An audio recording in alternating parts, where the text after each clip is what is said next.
آج تک دنیا ایسا بادشاہ نہ دکھا سکی جو 22 لاکھ مربع میل پہ حکومت کر کے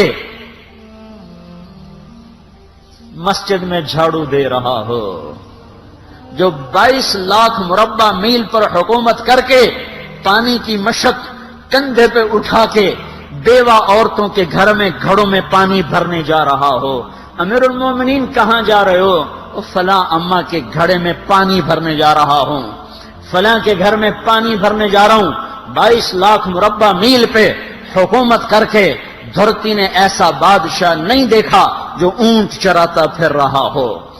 اور جو بیت المال کا اونٹ گم ہوا، چولے کو باندھا اور دوڑ لگائی، آگے احنف بن قیس ملے، ارے کہاں جا رہے ہو امیر المومنین؟ کہا تو بھی آجا، بیت المال کا اونٹ گم ہو گیا ہے، مل کے تلاش کریں۔ پتہ نہیں کتنے مسلمانوں کا اس میں حصہ ہے۔ دھرتی ایسا بادشاہ نہ دکھا سکے گی، نہ دکھا سکے گی، کوئی ایسا آیا ہی نہیں ہے کہ جو اتنی بڑی سلطنت کا مالک ہو اور کیکر کے درخت کے نیچے بغیر پہروں کے سو رہا ہو۔ یہ ہمارے چھوٹے چھوٹے حکمران، ووٹوں کے ذریعے سے کرسیوں پر بیٹھنے والے، ان بے وقوفوں کے آگے بھی پہرے، پیچھے بھی پہرے، دائیں بھی پہرے، بائیں بھی پہرے، اوپر بھی پہرے، ان کی گاڑیاں بھی بلٹ پروف، یہ پھر بھی ڈرتے ڈرتے جا رہے کہ انہوں نے ظلم کیا، یہ اپنی ذات میں خوف زدہ ہو گئے۔ عمر نے اپنے نام کے ساتھ فاروق کا لقب آپ نے کہا عمر فرق بین الحق والباطل، عمر وہ عمر ہے جس نے حق اور باطل میں فرق کر کے دکھا دیا، اس لیے یہ فاروق ہے، اس نے حق اور باطل میں فرق کر کے دکھایا، یہ فاروق ہے۔ حسن بصری فرمایا کرتے تھے اپنی محفلوں کو عمر کے ذکر سے سجاؤ۔ حضرت عائشہ فرمایا کرتی تھیں عمر کے تذکرے کیا کرو کہ جب عمر کا تذکرہ ہوتا ہے تو عدل کا تذکرہ ہوتا ہے، جب عدل کا تذکرہ ہوتا ہے تو اللہ کا تذکرہ ہوتا ہے۔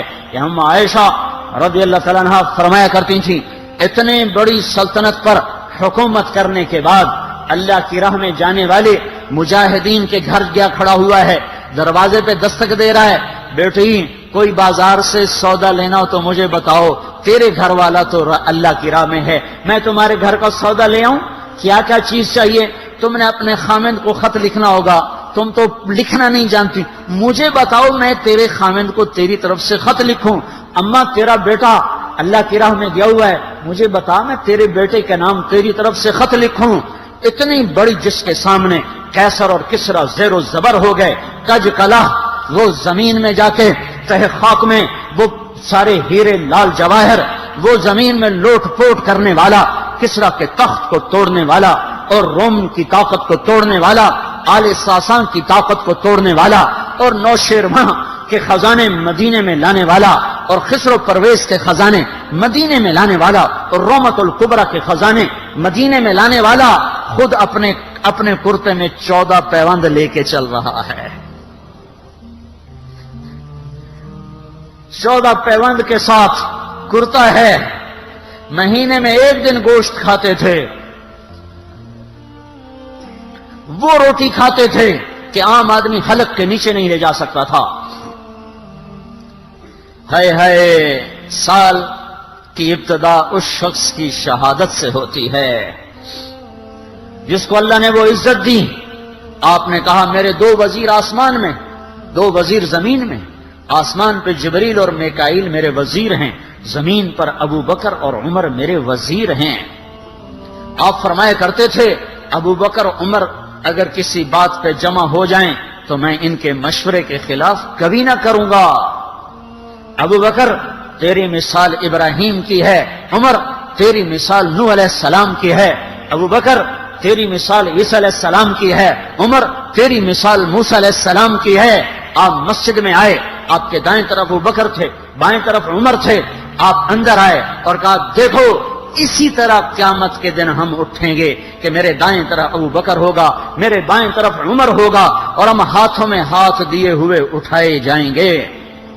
اور ایک حدیث میں آتا ہے اور میرے قدموں سے بلال کو اٹھایا جائے گا جو نکلتے ہی اذان دے گا۔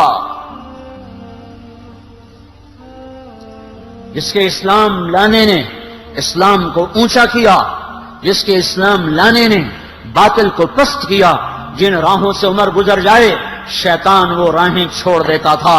عرفات کا میدان تھا، 1.25 لاکھ مقدس ہستیاں سامنے ہیں۔ میرے نبی نے فرمایا اس وقت میرا اللہ میرے سب صحابہ پہ فخر کر رہا ہے اور عمر بن خطاب پہ خاص طور پہ فخر کر رہا ہے، خاص طور پہ فخر ہو رہا ہے، عمر بن خطاب پہ خاص طور پہ فخر ہو رہا ہے۔ میرے بعد کوئی نبی ہوتا عمر ہوتا۔ عمر، میں نے رات جنت میں محل دیکھا، ایک اینٹ موتی کی، ایک یاقوت کی، ایک زمرد کی۔ میں نے پوچھا یہ کس کا ہے؟ کہا گیا ایک قریشی کا ہے۔ میں کہا میں قریشی ہوں، اتنا خوبصورت محل ہے، میرا ہی ہوگا۔ جب جانے لگا تو فرشتے نے کہا یہ آپ کے غلام عمر بن خطاب کا ہے۔ وہ کیا مبارک لوگ ہیں کہ جنہیں نبی کے گھر میں قبر نصیب ہو، ایک طرف ایک ساتھی، ایک طرف دوسرا ساتھی، جن کو نبی کے دو پہلوؤں میں جگہ ملی ہو۔ وہ کیسی عظیم ہستیاں، اتنی بڑی سلطنت کا مالک اور اتنے بڑے عدل کی نشانی بن کر مدینے میں مسجد میں بیٹھے رو رہے ہیں۔ امیر المومنین کیوں رو رہے ہو؟ کہا دجلہ کے کنارے کتا بھی پیاسا مر گیا تو پوچھ تو عمر کی ہوگی، فرات کے کنارے کتا بھی پیاسا مر گیا تو پوچھ تو عمر کی ہوگی۔ راتوں کو پہرے دیے جا رہے ہیں، راتوں کو خبرگیری کی جا رہی ہے۔ مدینے کے باہر ایک خیمہ ملتا ہے، چند بچے ملتے ہیں جو رو رہے ہیں۔ ایک عورت ہانڈی چڑھا کے ڈوئی پھیر رہی ہے۔ پوچھتے ہیں بہن یہ بچے کیوں رو رہے ہیں؟ کہ یہ بھوک سے رو رہے ہیں۔ ہانڈی میں کیا ہے؟ پانی، کچھ بھی نہیں۔ کیوں چڑھایا ہوا ہے؟ بہلانے کے لیے۔ سو جائیں گے روتے روتے، میرا اور عمر کا اللہ کے ہاں فیصلہ ہوگا۔ تو عمر کی ہچکیاں بن گئیں کہ عمر کو بہن تیرے حال کی کیا خبر؟ کہ پھر ہمارا بادشاہ کیوں بنا ہے؟ اگر ہمارے حال کی خبر نہیں لیتا تو ہمارا خلیفہ کیوں بنا ہے؟ پر لگ گئے، بیت المال سے سامان نکالا، بوری بھری، سر پہ اٹھائی، کمر پہ اٹھائی۔ غلام اسلم نے کہا میں اٹھاؤں؟ کہ قیامت کے دن بھی میرا وزن تو اٹھائے گا۔ اسی طرح بھاگے ہوئے آئے، پنیر نکالا، آٹا نکالا، گھی نکالا، شہد نکالا، ڈال کے ہانڈی میں نیچے آگ، خود دھواں، گیلی لکڑیوں میں پھونکے مار مار مار آگ جلائی، حلوہ تیار کیا، پھر پلیٹوں میں ڈال ڈال کے بچوں کو کھلایا۔ وہ عورت کہنے لگی کاش عمر کی بجائے تو خلیفہ ہوتا۔ تو یہ نہیں کہا کہ میں ہی عمر ہوں، میں ہی عمر ہوں۔ فرمایا جب کل تو امیر المومنین سے ملے گی تو مجھے بھی وہیں دیکھ لے گی، مجھے بھی وہیں پالے گی۔ پھر وہاں بیٹھ کے دیکھتے رہے، اٹھ کے چل دیے۔ بچے ہنسنے لگے، کھیلنے لگے، تو اپنے غلام سے فرمایا میں نے انہیں روتا دیکھا تھا، میرا جی چاہا میں انہیں ہنستا بھی دیکھوں۔ 22 لاکھ مربع میل پہ اسلام پھیلا کر حکومت اس سے بھی بڑے علاقے میں لوگوں نے کی۔